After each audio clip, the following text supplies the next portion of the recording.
ओम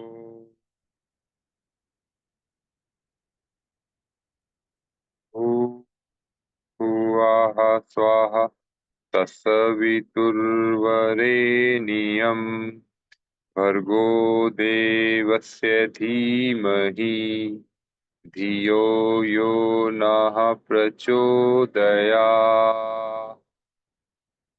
जी, प्रणाम सभी को।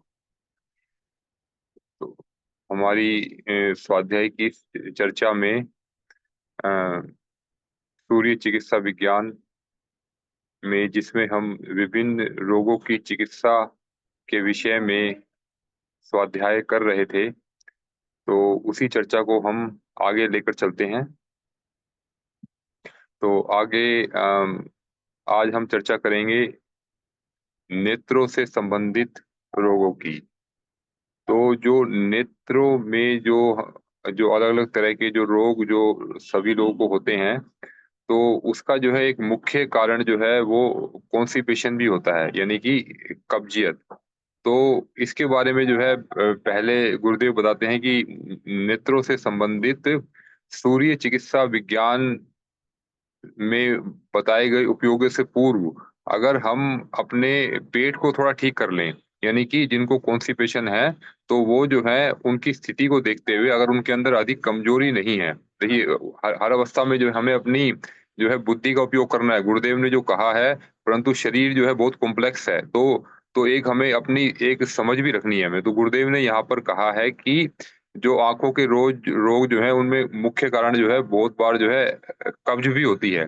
तो जो अगर जिसको अगर कब्ज बनी रहेगी और उसके बाद अगर हम चिकित्सा करेंगे तो उसको अधिक लाभ नहीं मिल पाएगा, क्योंकि जो आंखों के रोग का जो मुख्य कारण जो कॉन्स्टिपेशन के रूप में हमारे शरीर में विद्यमान है, तो हमने उस कारण को नहीं हटाया। हाँ, हम उसका निवारण अवश्य कर रहे हैं, तो निवारण से कुछ आंशिक लाभ अवश्य मिलेगा।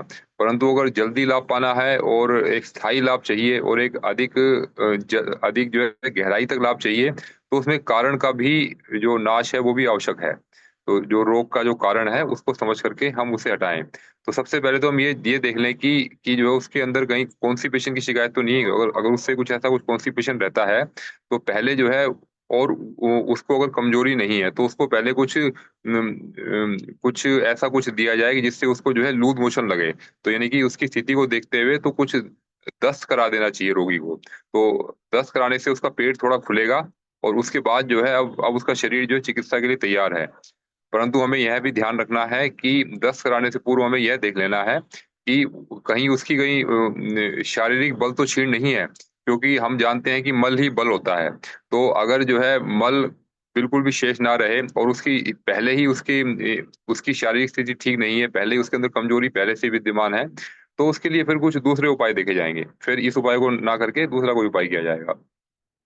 तो परंतु एक सामान्य अवस्था में जो है जिन्हें आँखों की रोग जो होते हैं, तो उनमें जो है पहले उनका पेट साफ करा के, दस्त करा करके फिर उन्हें जो है हमें उनकी चिकित्सा शुरू करनी है। तो अब आँखों के रोगों में हम देखते हैं कि जैसे आँखों का जो है दुखना होता है, आँखों में पेन होता है, या फिर जो आँखों में कई बार जो है पानी बहने लगता है, या कुछ जो है कुछ जो कीचड़ सा आ जाता है जो कि साइडों में जमा हो जाता है हमारे आकर के, धुंधला दिखाई देना, या फिर जो है आँखों में जो है लाल-लाल अक्सर हो जाना, और फिर जो है पलकों की तरफ में जो है थोड़े से कोने जो है वो कटने लगते हैं वो थोड़ा उनका। तो इन सब में जो है इन सभी तरह की चिकित्सा में जो है मुख्य जो कारण को देखते हुए और इनका सबसे अच्छा जो उपाय है वो है नीले रंग का जल। तो जो नीले रंग का जो जल जो है वो जो है हमें एक जो है साफ बोतल में, देखिए इसमें सफाई का विशेष ध्यान रखना है। पीने में तो जो है इतना हमें एहसास नहीं होगा, परंतु जो जो चीजें हमें आंखों में डालनी है, तो ऐसे जल जो है विशुद्ध रूप से जो है वो साफ, बोतल भी साफ होनी चाहिए और जल भी शुद्ध होना चाहिए हमारा। तो हमें जो है ऐसा जो है स्वच्छ, ताजा और छना हुआ जल, देखिए यहाँ पे तीनों चीजें हमें ध्यान रखनी है। स्वच्छ भी होना चाहिए जल, और ताजा भी होना चाहिए, और छना हुआ भी होना चाहिए। तो ऐसा जो है जल को हम नीले रंग की बोतल में रखेंगे, और उस नीले रंग की बोतल में उस जल को तैयार करके 6 से 8 घंटे तैयार करने के बाद उस जल की 2-2 बूंदें आँखों में डालनी है। और ऐसा जो है रोगी की स्थिति को देखते हुए दिन में जो कई बार किया जा सकता है। 4 से 8 बार आप समझिए, तो उसके हिसाब से उनको आँखों में उनके बूंदें जो है डाली जा सकती हैं। और उसके साथ-साथ जो है चिकित्सा और अधिक प्रभावशाली बने तो उसके लिए हमें जो है नीले रंग का जो प्रकाश है वो भी उसकी आँखों में और उसके चेहरे पर वो जो है डालते रहना चाहिए। तो आँखों में कुछ नीले रंग का जो प्रकाश जो जाएगा तो वो भी जो है आँखों को एक शीतलता प्रदान करेगा क्योंकि जो नीला रंग जो है वो उसका जो स्वभाव है शीतल है। जैसे कि ये जो है जल का प्रतिरूप समझा जाए कि जो जल जो है अगर हमारे आँखों की गर्मी बढ़ गई है क्योंकि अधिकतर रोग जो है आँखों की गर्मी बढ़ने के कारण भी हो रहे हैं हमारे आँखों में। तो आँखों की गर्मी को शांत करेगा जल, यानी कि जल की शीतलता और जल की शीतलता का जो एक विकल्प है वो है हमारा नीला जो पानी जो है, जो जो नीला पानी जो है वो अपेक्षाकृत अधिक शीतल रहता है।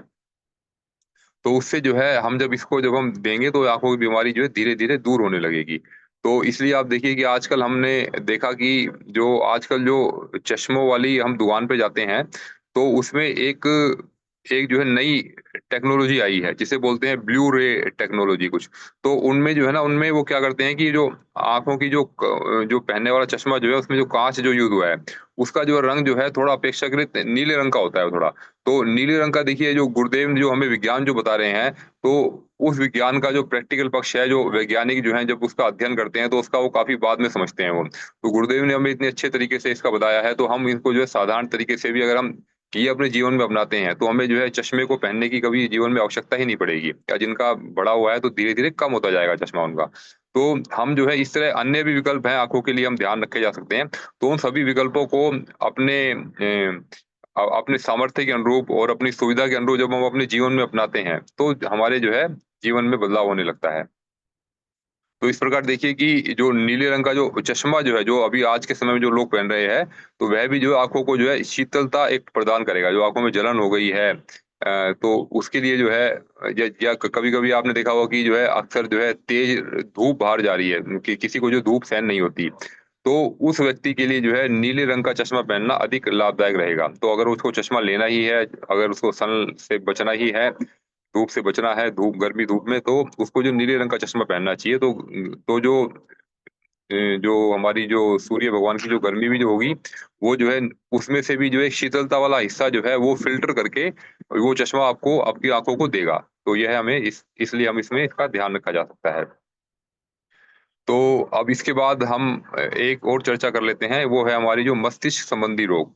तो मस्तिष्क में संबंधित रोग जो हमारे जो होते हैं अ, उसका भी जैसे कि मुख्य कारण तो जैसे गुरुदेव ने पहले भी बताया हुआ है कि उसका मुख्य कारण जो पेट है। तो हमें जो है पहले वहाँ पर भी हमें देख लेना है हमें और इसके साथ-साथ जो है मस्तिष्क संबंधी जो है कौन-कौन से रोग हो सकते हैं आपके। तो ये देखिए कि जैसे कि जो पागलपन का एक हो गया या जो है हम देखते हैं कि व्यक्ति के मन में जो है अक्सर जो है छोटी-छोटी बातों को लेकर के निराशा घर कर जाती है या फिर जो है चित्त में उ उ उद्विग्नता बनी रहती है कि अभी तो जो चित्त बड़ा शांत है और फिर अचानक से ही कोई स्थिति ऐसी आती है कि कोई तो जो तन्मात्रा हमारे वश में नहीं होती जो जो तो जो है वो कभी स्थिति ऐसे आने के बाद तो वो सेंस जो है हमारे भीतर जो है हमारे चित्त को जो है पूरा जो है विचलित कर देती है। तो और इसके बाद फिर जो है जिसको मिर्गी के दौरे आते हैं, मिर्गी के दौरे को फिट्स के दौरे भी कहते हैं, फिट्स कहते हैं ऐसे। या जिसे जो है जैसे अजीबो-गरीब स्वप्न आते हैं या फिर जो है जिसकी जो है स्मरण शक्ति जो कमज़ोर है या फिर जिसके जो है आधे सिर में भी दर्द रहता है, पूरे सिर में दर्द रहता है या कुछ एक तरह का जो है डर का माहौल बना हुआ है उसके भीतर या उसका स्वभाव जो है वह चिड़चिड़ा-सा हो जाता है। क कभी-कभी तो बहुत अच्छे से बात करता है, कभी-कभी वह उसके बात करने का ढंग बदल जाता है। तो ये सब जो जो कारण जो जो ये सब जो मुख्य जो होते हैं जो, तो मस्तिष्क संबंधी रोग जो हैं, तो ये सब दिखाते हैं कि हमारा मस्तिष्क अभी कमज़ोर है और उसके अंदर जो मुख्य कारण जो है आपका जो वो है मस्तिष्क के अंदर जो है गर्मी का बढ़ जाना। तो अगर हम हमारा जो है मस्तिष्क गर्म रहेगा तो इस तरह के जो हैं रोग हमेशा जो है हमारे मस्तिष्क के माध्यम से और पूरे शरीर को जो है वो प्रभावित करते हैं वो। इसलिए कहते हैं कि हमारा जो है ये पेट वाला हिस्सा जो है वो थोड़ा गर्म रहना चाहिए और मस्तिष्क हमारा ठंडा रहना चाहिए हमारा। तो यह जो है यह एक जो है स्वस्थ व्यक्ति की पहचान है। तो इसमें अब देखिए इसमें जो है अब जब गर्मी बढ़ गई है तो गर्मी जो इसका एक कारण है जो मस्तिष्क इसका इसका उपचार भी फिर नीले रंग से ही होगा। तो हमें जो है देखिए एक नीले रंग का प्रकाश और एक नीले रंग का जल, दोनों में थोड़ा हमें अंतर समझना चाहिए कि जो जैसे कल भी इस विषय में चर्चा हुई थी कि जो छोटे बच्चे जो हैं, उनको जो है किसी विशेष स्थिति के अनुरूप जो है, उनको जो है नीले रंग का जो है प्रकाश तो दिया जा सकता है, परंतु नीले रंग का जो जल जो है, वो उनको जो है जहाँ तक हो सके उनको अवॉइड करना चाहिए, क्योंकि वो अधिक जो है प्रभावशाली रहता है वो। तो जो नीले रंग का प्रकाश जो है वो क्या होगा कि वो जो है हमारे जो है पूरे शरीर में स्किन के माध्यम से फ़िल्टर होकर के उसका प्रभाव धीरे-धीरे हमारे भीतर जाएगा। यानी कि उसका प्रभाव जो है, यानी कि अगर हम उसे औषधि के रूप में समझें, तो वो जो है हमारी जो है लो एमजी वाली औषधि है, यानी कि उसका प्रभाव धीरे-धीरे होगा। तो जहाँ पर अगर रोगों की शुरुआत है अभी, तो वहाँ तो जो है धीमा उपचार भी काम करेगा। जैसे जैसे कई कई बार कहते हैं ना कि कोई अभी बीमारी की शुरुआत है अभी, तो उसको जो है आधी गोली भी आयुर्वेदिक की आधी गोली भी या कुछ थोड़ी मात्रा में ही जो है औषधि उसके शरीर में काम कर जाती है। परंतु जो विकार बढ़ा होता है तो उसको जो है दवाओं की भी डोज़ बढ़ानी पड़ती है। और हाँ, ऑब्वियसली उसका एज तो एक फैक्टर होता ही होता है। तो उसके अनुसार जो है हमें उसकी डोज़ की मात्रा बढ़ानी होती है। तो अब क्या होता है, नीले रंग का जल जो है जल हम लेते हैं, तो जल आपको जो सीधा आपके ब्लड में घुल करके और वो सीधा उसको असर करेगा। तो यानी कि उसका प्रभाव जो है फ़ास्ट होगा। तो जहाँ पर जो है रोग बढ़ा हुआ है, तो वहाँ पर हमें हमें रिज़ल्ट चाहिए, तो वहाँ पर हमें जल का उपयोग करें। जहाँ पर अभी शुरुआत है, तो वो शुरुआत के अवस्था में जो है नीले रंग की रोशनी भी यूज़ कर सकते हैं, और दोनों को अपनी जो है हम हमें अपने विवेक के अनुसार जो है दोनों को मिला-जुला करके भी उपयोग करना सीखना चाहिए हमें उसको। तो अब देखिए, इसमें जो नीले रंग का प्रकाश और जो है रोग अगर भीगा हुआ हो, तो नीले पानी में कपड़े को भिगोकर, और या तो उसको सिर पे रखें या उसकी जो पूरी जो गद्दी है, गद्दी के नीचे सोएं उसके अंदर, गद्दी सिर के नीचे रखनी चाहिए। तो इस प्रकार जो है हम देखते हैं कि जो नीला रंग जो है, अगर हमें पानी नहीं भी दिया, परंतु नीले रंग की जो ठंडक जो है, जो कि कपड़े के माध्यम से सोख करके और हमारे मस्तिष्क को मिल रही है, तो वह भी उस अवस्था में जो अधिक कारगर सिद्ध होगी। और अब देखिए, जिनको जो है मिर्गी के दौरे पड़ते हैं, देखिए मिर्गी के दौरों में जो है उसके लिए जो है हमें विशेष रूप से हमें नारंगी रंग का पानी देना चाहिए। जिनको मिर्गी के दौरे अक्सर पड़ते रहते हैं, तो वो जो है नारंगी रंग का पानी दें, और सिर पर जो है हरे रंग का प्रकाश डालना ही उचित है। तो जो सिर पर जो प्रकाश जो हम दे रहे हैं, जो ग्लास हम लेते हैं, तो हरे रंग का ग्लास हो, तो प्रकाश हरे रंग का आए, और जो है उसमें जो हमारा जो पानी जो है मिर्गी के दौरों में नारंगी रंग का पानी देना चाहिए उन्हें। और इसमें देखिए, इसमें जो है फिर जैसे कि किसी को अगर जो है चित्त भ्रम की अवस्था होती है, या कुछ ऐसी आशंका सी बनी रहती है, उनका मन हमेशा जो है उनका मस्तिष्क जो है स्थिर नहीं रहता, तो ऐसी अवस्था में जो है पीले रंग का पानी जो है वो दिया जा सकता है। और इसी रंग का जो है प्रकाश डालना भी जो है वो है उचित होता है। तो हमें ये देखना है कि समस्या के अनुरूप जो है हम उसको जो है उसकी जो चिकित्सा जो है उसमें जो प्रकाश के माध्यम से या जल के माध्यम से या तेल के माध्यम से हम सूर्य चिकित्सा विज्ञान के अनुरूप हम करें। तो अब इसके बाद चलिए एक हम ले लेते हैं, थोड़ा समय लगेगा इसमें अभी, परंतु चलिए एक विषय अच्छा है तो ये ले सकते हैं हम। अब आपका जो अगला जो आता है वो है नसों से संबंधित रोग। तो हमारी जो नसें जो होती हैं, देखिए ये बहुत ही महत्वपूर्ण हैं। क्योंकि हमारी जो नसें हैं वो संपूर्ण शरीर में फैली हैं। तो जो नसों के रोगों की चिकित्सा सूर्य चिकित्सा विज्ञान के माध्यम से हम कैसे करें? तो यह एक बहुत महत्वपूर्ण है। तो पहले तो हम ये समझें कि जो नसें जो है हमारी, हमारे शरीर के भीतर जो प्राणों का जो प्रवाह होता है, वह जो है इन नसों नाड़ियों के माध्यम से ही होता है।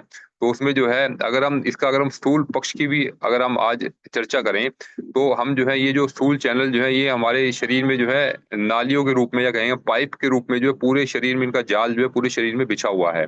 और इनका जो है विशेष रूप से जो है जो इ इ इनका जो मुख्य जो केंद्र जो होता है वो सारे शक्ति केंद्र हमारे चक्रों के रूप में विद्यमान हैं। और चक्रों के आस-पास ही हमारे नाड़ियों का जो प प प्राण प्रवाह जो होता है, तो उसी के आस-पास ही जो बहुत सी नाड़ियाँ एक साथ आकर के मिलती हैं, और वो नाड़ियाँ जो हैं अपने शरीर में आकर के गुच्छक का निर्माण करती हैं। उन्हीं गुच्छकों को, जब बहुत सारी नाड़ियाँ एक स्थान पे आके मिल जाती हैं, उन्हीं गुच्छकों को हम उपत्यकाओं के रूप में जानते हैं। तो उन्हीं उपत्यकाओं की सफाई के विषय में गुरुदेव ने अन्नमय कोश पर काफ़ी जोर दिया है। तो अब हमें ये जानें कि जो उपत्यकाएँ जो हैं, जैसे फॉर एग्ज़ाम्पल मैं अगर अपनी नाभि क्षेत्र का लेता हूँ, तो नाभि क्षेत्र में जो मणिपुर चक्र जो है मेरा, तो मणिपुर चक्र से आस-पास की जो भी वहाँ से जितनी भी नाड़ियाँ जा रही हैं, तो वह सभी जो अंगों का पोषण करती हैं। और जैसे कि जब माँ की कोख में होता है, तो वहीं से ही जो है बच्चे को संपूर्ण शरीर में जो है उसको भोजन मिलता है, और संपूर्ण शरीर का विकास भी जो है नाभि से चलने वाली जो हमारी जो नाड़ियाँ जो होती हैं, जो भी नसें जो होती हैं, उनके माध्यम से जो है उनका प्राण प्रवाह होकर के और जो है पूरे शरीर को पोषण मिलता है। तो इसी प्रकार हम देखें कि जो हमारी जो विशुद्धि चक्र है, विशुद्धि चक्र से जो है मुख्य रूप से जो हमारी जो है 16 अलग-अलग स्थानों पर 16 अलग-अलग स्थानों पर जो है वह जो है न नाड़ियाँ जा रही हैं। तो अगर हम देखें कि अगर हम जो विशुद्धि चक्र के आस-पास जो हमारी जो नाड़ी का गुच्छक है, जो उपत्यकाएँ जो हैं, तो इन इन उपत्यकाओं में कहीं अगर टॉक्सिन्स जमा होंगे इसके अंदर, तो टॉक्सिन जमा होने के कारण जो है तो इनमें जो है प्राणों का प्रवाह अच्छे से नहीं हो पाएगा। तो इसके कारण जो हमारे जो रोग जो उत्पन्न होंगे, तो फिर वो अलग-अलग तरह के जैसे उनका प्रवाह जहाँ-जहाँ पर भी शरीर में जा रहा है, उस अंग में हमें कमज़ोरी महसूस होगी। तो हमें यह देखना है कि जिस अंग में रोग है, उस अंग में प्राण शक्ति का जो प्रवाह जो कम हुआ है, अब उसका जो है कम जो हुआ है, तो उसका जो है केंद्र बिंदु कहाँ पर है? जैसे कि अगर आप देखें कि जो है यहाँ से तो 16 अलग-अलग स्थानों पर गई हैं, तो यहाँ पर भी ब्लॉकेज हो सकती है, तो 16 अलग-अलग स्थानों पर हमें ब्लॉकेज हो सकती है हमें। तो फिर हमें जो है पूरे शरीर की जाँच करते हुए ये पता लगता है कि शरीर में किस-किस हिस्से में ब्लॉकेज आपको अधिक लग रही है। तो जिस जिस चैनल की यानी हम कहें जिस नाड़ियों की जिस अंग तक पहुँच है, तो हम जो है उसका एक विश्लेषण करके हम ये जानते हैं कि हमारा जो है इस चक्रों में ब्लॉकेज है। यानी कि यहाँ-यहाँ पर उपत्यकाएँ जो यहाँ पर प्राण का प्रवाह अच्छे से नहीं हो पा रहा और उनमें हमें सफाई की आवश्यकता है। अब देखिए अब सफाई अगर करनी ही है तो अब जब नाड़ियों की सफाई की जब बात आती है, तो नाड़ियों की सफाई अगर हम स्थूल रूप में करना चाहते हैं, तो स्थूल रूप में नाड़ियों की कहें या नालियों की कहें, तो नालियों की सफाई को अच्छा करने का सबसे अच्छा उपाय है कि उसमें जो है गर्म पानी जो है वह उसमें छोड़ा जाए। तो उसमें जैसे कोई पाइप के भीतर के हिस्से में अगर आप काई जम गई है, अगर आप कल्पना करें कि एक पाइप है, पाइप के बीच में ब्लॉकेज हो गई है या पाइप के अंदर काई जम गई है, तो दोनों ही अवस्था में जो है गर्म पानी का जो प्रवाह जो है वो थोड़ा-सा तेज़ प्रेशर से दिया हुआ प्रवाह जो है, वो उसमें अधिक अच्छा कार्य करेगा उसके अंदर। तो उसके अंदर की गंदगी को भी हटाएगा और जो है गर्म पानी से जो है जो मॉलिक्यूल हैं यानी कि टॉक्सिन्स जो जमा होंगे, तो वो जो है विखंडित होने लगेंगे। विखंडित होने से जो है फिर अब उनको वहाँ से अपनी साँसें हटाना जो है आसान हो जाएगा। तो यही जो है यही नियम जो है हम यहाँ देखते हैं कि जो है सूर्य चिकित्सा विज्ञान में वो जो किस प्रकार उपयोग होगा।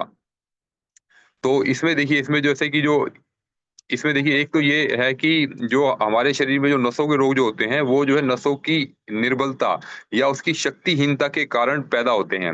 अब हम देखें कि हमारी जो है नसें जो हैं वो निर्बल कैसे हो गई, वो शक्तिहीन कैसे हो गई? तो जब उसमें भी उनको भी कार्य करने के लिए प्राणों का प्रवाह होता है। बहुत बार हम देखते हैं कि जो नसें जो हमारी जो है कड़ी हो जाती हैं, टाइट हो जाती हैं। जब हम जो है एक ही आसन में बैठे रहते हैं, एक ही पोस्चर में रह कर के हम बहुत सारे काम करते हैं अपने, तो उनमें एक अकड़न-जकड़न सी आ जाती है। तो उनकी जो है उनकी शक्ति क्षीण हो जाती है उनकी। उनकी शक्ति क्षीण होगी तो फिर उससे जो नसों से संबंधित हमारे शरीर में रोग उत्पन्न होने लगते हैं। तो अब हम देखें कि जैसे कि इसके कारण फिर क्या-क्या होता है शरीर के अंदर, तो इसके कारण जैसे जोड़ों का दर्द हो गया, गठिया के कारण दर्द हो गया या जो है जहाँ-जहाँ गाँठें हैं उनमें कुछ दर्द होता है। तो फिर उसमें जो है सूजन बनी होती है या जो है शरीर के विशेष अंग में जो है अकड़ जाता है, कई बार ऐसा होता है, खिंचाव महसूस होता है उसके अंदर या कभी-कभी समस्या बढ़ जाती है तो पैरालिसिस, लकवा तक भी हो जाता है। और जो है कभी-कभी जो है आपने देखा होगा कि जो है कोई अंग जो है जब एक स्थिति में रखते हैं थोड़ा वो काँपने लगता है थोड़ा बहुत वो। तो काँपने लगता है तो यानी कि उसमें थोड़ा प्रवाह हो रहा है, थोड़ा कहीं न कहीं ब्लॉकेज है उसके अंदर। तो इसके कारण से वो काँपने लगता है वो अंग।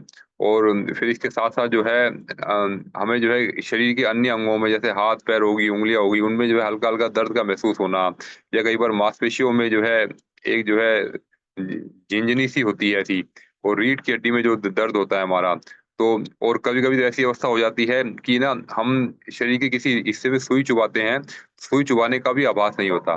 तो ऐसा अक्सर जो है पैरालिसिस वाले पेशेंट में हमने देखा है कि एक बार एक एक कंडीशन ऐसी आई थी कि एक व्यक्ति जो है अपना इलाज कराने डॉक्टर के पास पहुँचा, तो उनको देखा कि ना उनका जो अंगूठा जो था ना, उनके अंगूठे में ना काफ़ी खून आ रहा है, उसको जो है वो कर रहे हैं। हमने पूछा क्या हुआ इसके साथ भी इनका? तो दोनों ने बताया जी ये हमारे पैर में ना रात को चूहा आया था, चूहा काट गया।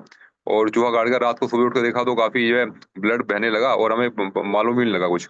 तो वो जो है वो कुछ पैरालिसिस के पेशेंट थे कुछ, उनका एक हिस्से का शरीर जो है वो पैरालाइज़ था वो।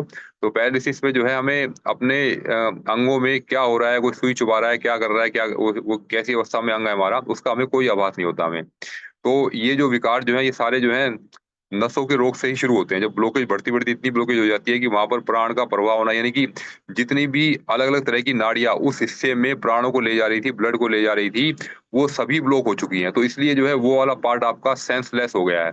वहाँ से ना कोई भी जो न्यूरॉन जो हैं, जो सेंसरी न्यूरॉन जो हैं, वो कुछ भी वहाँ से जो है सिग्नल को जो है सेंस करके मस्तिष्क तक नहीं लेके जा पा रहे। वो बता ही नहीं पा रहे कि शरीर के उस हिस्से में आपकी क्या हालत है, कैसा चल रहा है वहाँ का मतलब कि एक तरह से जो है वहाँ का जो एक एरिया है जैसे कि जो सेना का एक एरिया होता है कि सेना अपने एक कार्य क्षेत्र में कार्य करती है। तो अगर आप देखिए कि जो अब जहाँ पर जो है दुश्मन वहीं से सेंध लगाता है, जहाँ पर जो है सेना की जो है सेना जहाँ पर कमज़ोर पड़ती है, जहाँ पर देख-रेख और निरीक्षण कम होता है।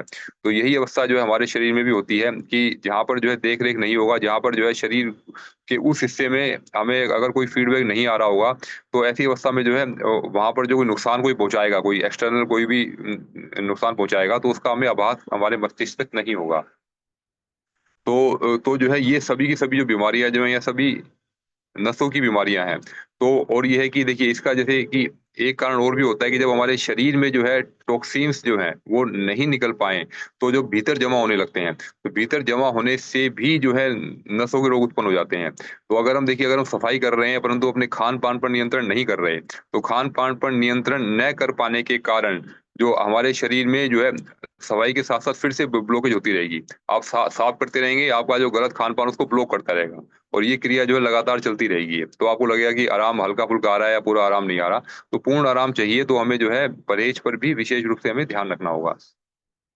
तो आप देखिए कि इनमें जैसे कि हमें जो नसों के रोग जो हैं तो उसके लिए जो है उसको गर्मी चाहिए शुरुआत में। तो शुरुआत में गर्मी के लिए जो है हमें उसके लिए जो है लाल रंग का जो जल जो है वो बहुत उपयोगी रहता है। तो लाल रंग जो है वो जो है जहाँ पर भी जो भी स्थान हमारा पीड़ित है यानी कि जहाँ पर हमें जो है लग रहा है कमज़ोरी लग रही है उस क्षेत्र में, तो उसमें जो है छाती, फेफड़े और जो हमारा जैसे कि जो पेट वगैरह जो होता है हमारा, इस पर जो है लाल रंग की रोशनी जो है वो प्रतिदिन 4 से 5 मिनट तक तो कम से कम देनी ही चाहिए हमें।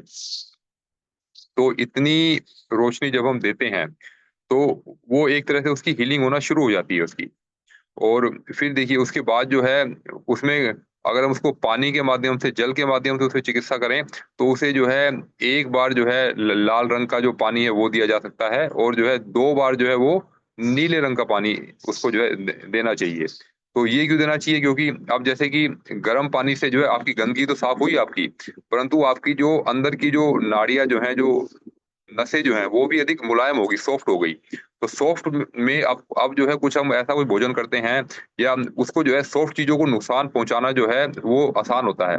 तो इसलिए जो है अब जो सॉफ्ट जो हुई हमारी उसको जो है फिर से हमें जो है अपनी यथावत स्थिति में लाने के लिए फिर उसमें जो है नीले रंग का जो उपयोग किया जाता है, तो वो थोड़ी शीतल होती है थोड़ी वो। जैसा आप देखते हैं कि जैसे हम जो है बर्तन साफ करते हैं, पहले गर्म पानी से धो लिया, बाद में ठंडे पानी से धो लेते हैं हम उसको। या इसका भी उदाहरण छोड़ दीजिए, चलिए कोई और उदाहरण देखते हैं हम कि गर्म पानी के उपयोग करने के बाद जब हम जो है ठंडा पानी उसका उपयोग करते हैं या एक शीतल जल जो उपयोग करते हैं, तो उसकी जो वो लेयर जो है ऊपर वाली, जैसे स्किन की लेयर भी हम समझते हैं, थोड़ी वो जो है टाइट सी हो जाती है, कड़ी हो जाती है थोड़ी। कड़ी होने के कारण जो है अब उस पर जो है जो भोजन अपना खान-पान जो भी लेंगे हमारा, तो उसका जो है कुछ अगर गलत भी लिया हमने तो उसका जो है साइड इफ़ेक्ट जो है वो बहुत ही कम होगा। इसलिए ऐसा अक्सर ऐसा उस परिस्थिति में भी होता है, जब आप देखिए कि जब आपने जो कड़े उपवास के बाद आपने अगर अचानक से कुछ अगर ऐसा भोजन खा लिया जो बहुत कड़ा भोजन है, तो वो आपके अंदर के जो ऑर्गन्स को काफ़ी हद तक डैमेज कर देता है। तो ये विशेष रूप से हमें उस अवस्था में भी ध्यान रखना चाहिए कि गर्म जल पी के तो हमारी न न नसें हमारी सॉफ्ट हुई, परंतु जो है लंबे और कड़े उपवास के बाद भी जो है, उसको उपवास को तोड़ने के लिए भी हमें इन सब चीज़ों का ध्यान रखना है। तो ये चीज़ हमारे वहाँ भी काम आएगी। तो अब हम देखते हैं कि अब देखिए इसमें जो है अगर अगर हम जैसे लाल रंग की चिकित्सा जब हम करते हैं, नसों की चिकित्सा के लिए, और उससे अगर जो है रोगी की अगर हालत खराब होने लगे तो जो है उस अवस्था में जो है उसकी जो छाती है, छाती पर हम जो है नीले रंग का कपड़ा डाल देना सही रहेगा। क्योंकि देखिए अंदर की सफाई जो करनी है उसके लिए थोड़ी गर्मी तो देनी पड़ेगी, परंतु उसको साथ-साथ शीतलता भी चाहिए उसको। तो उसको अगर बाहर से थोड़ी शीतलता जो है नीले रंग के जल में डूबे हुए कपड़े के रूप में मिलती रहेगी, तो वो उसकी स्थिति जो बनी रहेगी उसकी, और उसको जो घबराहट धीरे-धीरे कम होती जाएगी।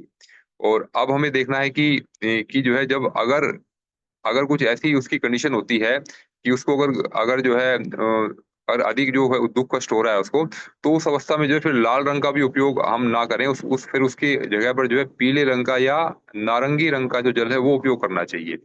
और हमें एक बात का और विशेष रूप से ध्यान रखना है कि इन सभी अवस्थाओं में हमें अपनी मस्तिष्क का भी ध्यान रखना है कि हमें किसी भी अवस्था में हमें अपने मस्तिष्क को लाल रंग का जल कभी नहीं देना, ये ध्यान रखना हमेशा। क्योंकि जो है मस्तिष्क हमारा जो हमेशा शीतल रहना चाहिए। अगर हमने जो है दर्द के लिए किसी भी कारण के चलते अगर हमने जो है मस्तिष्क में अगर लाल रंग का जल दिया, उसका कपड़ा रखा, तो वह उसकी मस्तिष्क की गर्मी को बढ़ा सकता है और उसके साइड इफ़ेक्ट के रूप में आपको जो अन्य समस्याएँ आपके शरीर में उत्पन्न हो सकती हैं। तो यह हमें ध्यान रखना है कि मस्तिष्क के लिए जो है, इसलिए मस्तिष्क ठंडा रहे, तो मस्तिष्क के लिए लाल रंग का जल का उपयोग कभी ना करें, उसके लिए नीले रंग का जल उपयोग करें। और इसके बाद जो है अब हमारा आता है कि य यदि देखिए, और यही स्थिति जो हमारी रीढ़ की हड्डी पर भी अप्लाई होती है। रीढ़ की हड्डी की चिकित्सा में भी जो है लाल रंग का जल कभी उपयोग नहीं किया जाता। वहाँ पर भी जो है नीले रंग के जल से ही, या फिर ज़्यादा से ज़्यादा हो सके तो पीले या नारंगी रंग के जल का ही उपयोग करना चाहिए। जिसमें जो है नारंगी या पीले रंग में जो है लाल रंग का जो अंश है वो काफ़ी अल्प मात्रा में रहेगा। नारंगी में थोड़ा अधिक रहेगा, और पीले में जो है लाल रंग का अंश जो है वो बिल्कुल ही कम रहेगा उसके अंदर। तो अब हम जो है तो इस प्रकार हम देखें कि अपने जो है विवेक के अनुसार जो है हम इन चिकित्साओं का अपने जीवन में उपयोग करें, और सूर्य चिकित्सा का अपने जीवन में लाभ उठाएँ। तो अब मैं अभी आज के लिए अपनी वाणी को यहीं विराम दूँगा। तो अगर किन्हीं की कोई प्रश्नोत्तरी है तो वो रख सकते हैं, नहीं तो हम फिर अपना ध्यान में कंटिन्यू करेंगे, आगे प्रैक्टिकल करेंगे इसका हम। जी, प्रणाम सभी को, धन्यवाद। ओ भैया हाँ नितिन भैया प्रणाम। प्रणाम। प्रणाम। जैसे झिनझिनी होता है बोले उसमें भैया मतलब पैर में या हाथ में कभी, तो उसके लिए क्या बोले अपने कि ये तो नस का ही प्रॉब्लम हुआ ना एक तरह से, जो भी हाँ होता जी। है। तो झिनझिनी हुँ। की अवस्था में क्या किया जाए?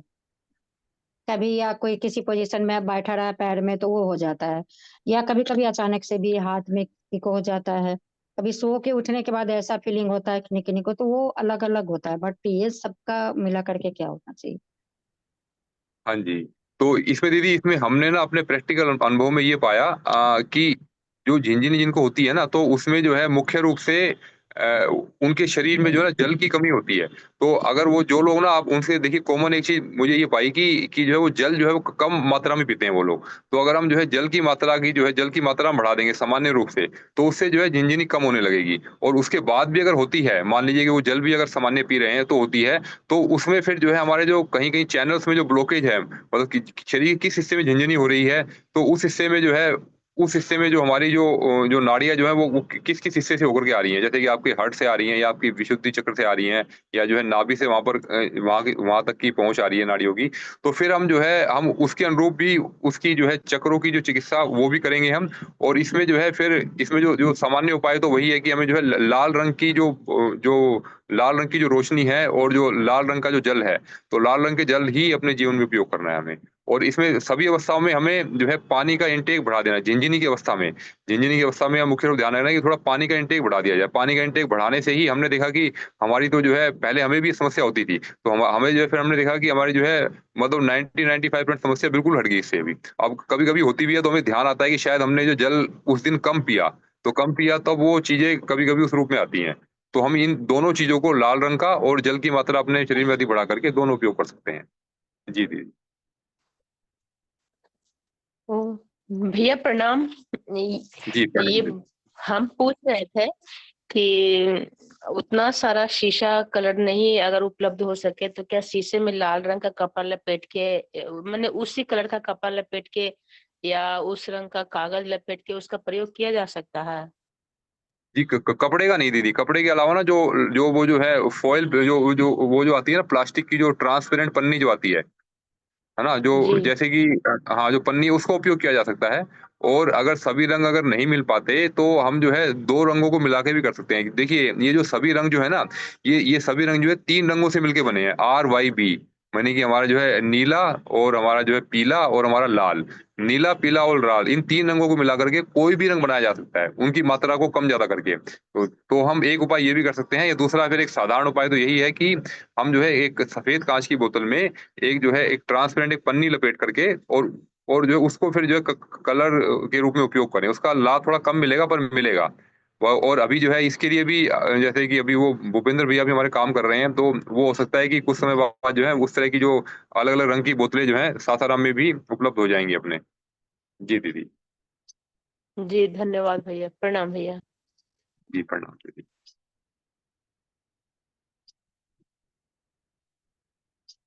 तो ठीक है, अगर और कोई प्रश्न नहीं है तो अब हम अपना अभ्यास शुरू करेंगे। धन्यवाद सभी को।